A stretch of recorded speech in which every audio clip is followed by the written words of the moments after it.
Thank you. Thank you all so very much. Wow, I am just amazed. Thank you for having me here today. I am truly honored to be here with you in this beautiful nation. Thank you so much for all of you who have stood with me during this campaign. It has been a long, challenging road that we have traveled together, and now we have arrived at this historic moment that we have waited so long for.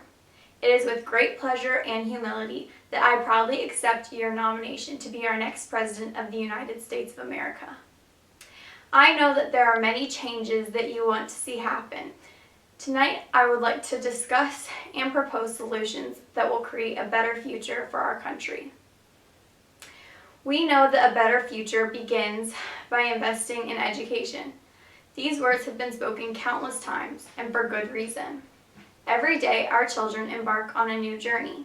They climb onto a bright yellow school bus with oversized backpacks and smiles reaching from ear to ear. Their eyes bright with curiosity, eager to accept the challenges we lay before them. We must guide and nurture these children to fulfill all their hopes and dreams. The decisions we make today will have a profound impact on our future.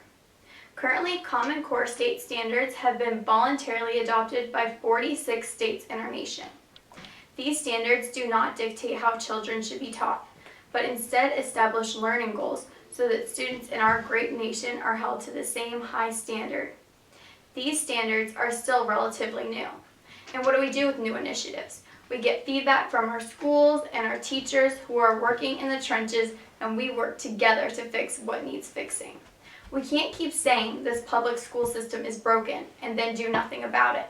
The system is broken, so what are we going to do to fix it? There are certain things that we know work, things that are sure to make a difference. Smaller class sizes are one of those things.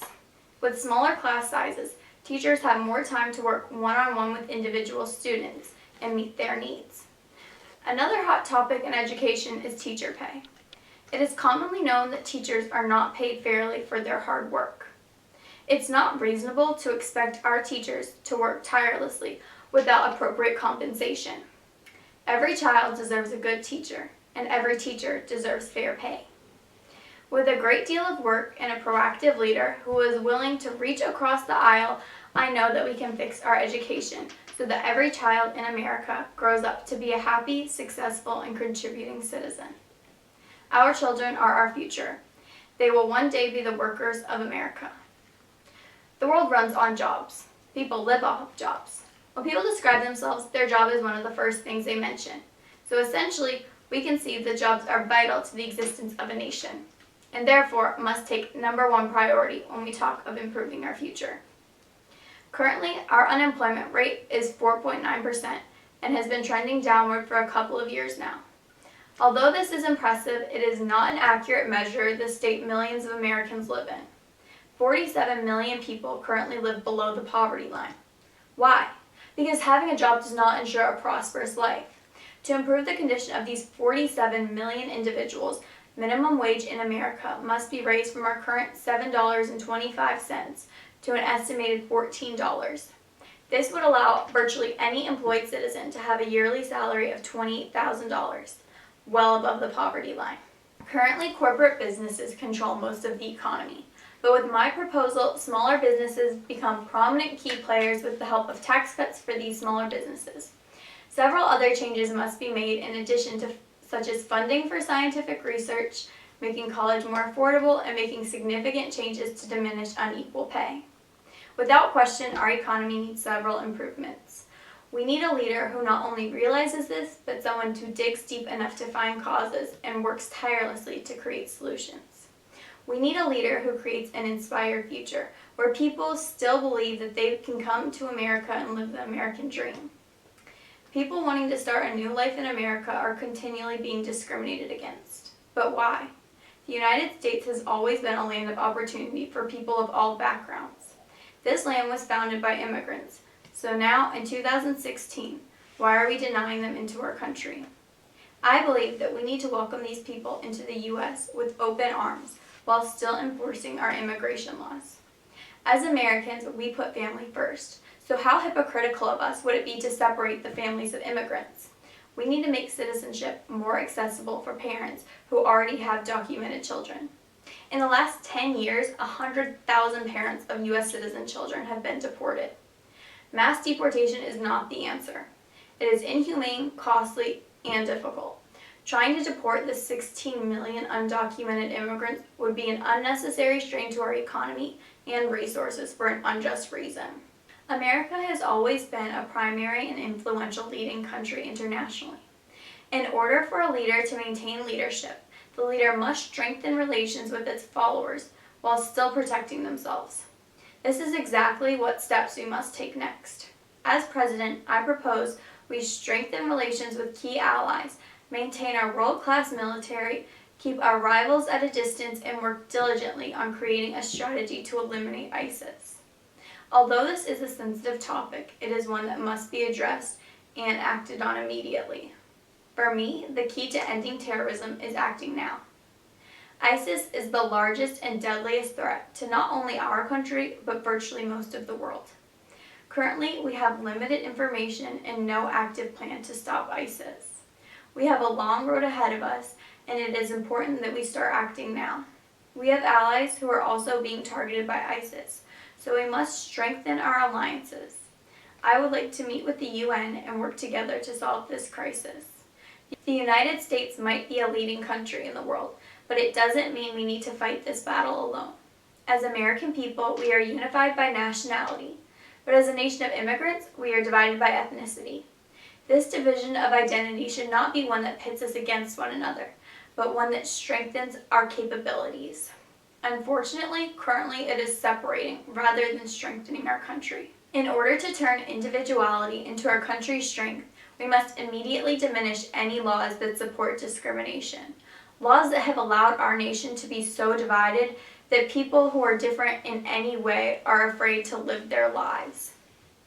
Discrimination can be aimed at any individual based on race, gender, sexuality, disability, or religion. These are uncontrollable attributes of a person, one that does not determine character, so why are we letting it be a basis for treating others unjustly? A change must be made now. So let me lead you into a future where we are unified by nationality and strengthened by individuality. Tragedies like the Orlando or Charleston shooting are examples of where weapons were used to carry out senseless murders against innocent Americans just because of deep prejudices that exist in our society. The Second Amendment is what many use to justify the use of guns. However, this is an outdated and unnecessary statement that was created in 1791 when guns were needed. Now, more than 200 years later, we are still going by this ideology. However, times have changed. It doesn't take much for people to get a hold of guns anymore, and too many tragic events have been a result of this. Events like Sandy Hook or the shooting in Orlando could have been prevented if guns were not as accessible.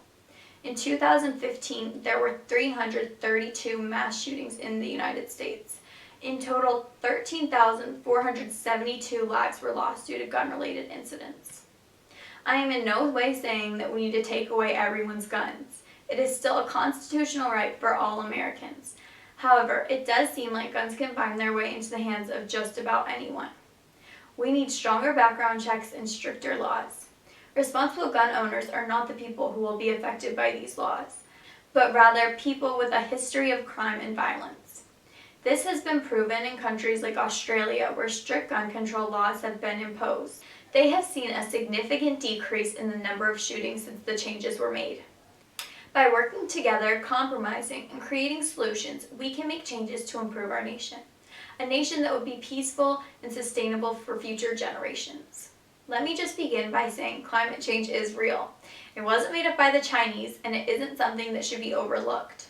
Our future generations are counting on us to make big changes. We need to make clean energy a more prominent feature instead of an alternative energy source. We need to eliminate avoidable pollution. We need to effectively decrease deforestation, but most importantly, we need to ensure a sustainable future. We talk of major actions in various departments such as economy, immigration, and terrorism, but what does this amount to if there is no earth left to live on? I can assure you that there is no one more capable of the great responsibility of being president than I am. With your unwavering support, we as American people can lead this nation to great heights. As your president, I will fight for our people. I will fight for our freedom, and I will fight for our future. We must unite and restore our country to its full potential.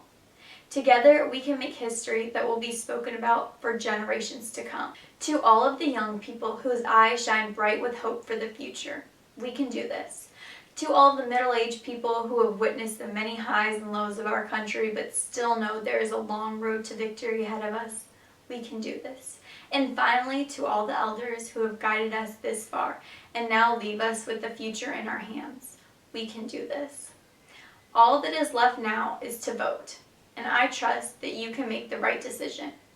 Thank you, good night, and may God bless America.